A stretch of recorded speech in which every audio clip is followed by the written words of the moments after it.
jeung enjing barudak sampurasun. Hidup we ieu urang diajar basa Sunda. Sok buka buku paketna halaman 23 nepikeun ka 26. Tah di halaman 23 nyaeta bagian C nyaeta aya medar sasatuan dumasar gambar. Tah aya 4 gambar sasatuan teh atanapi hewan nyaeta anu nomor 1 hayam, nomor 2 sapi, nomor 3 kucing, nomor 4 kelinci atanapi marmot.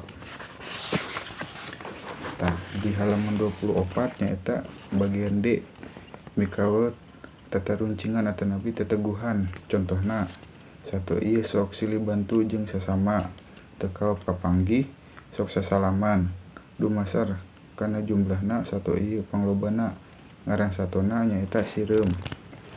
Tah ayeuna mah urang diajar bari ulin peku hideup teguh ngaran sasatuan nu disertakeun dina kalimat di handap ieu.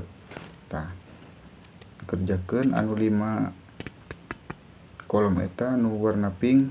Misalkeun contoh nomor 1 na awak gede, tulalen jeung sihungan, ceuli oge gede sok sasampurotan ku cai, ngaran satona misalkeun gajah. Tah dina halaman 25 nyaeta bagian E jeung teteguhan atanapi tatarincingan. Tah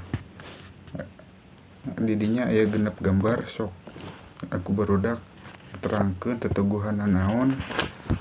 Amun tos kitu kirim ka WA Bapanya tugasna. Hatur nuhun.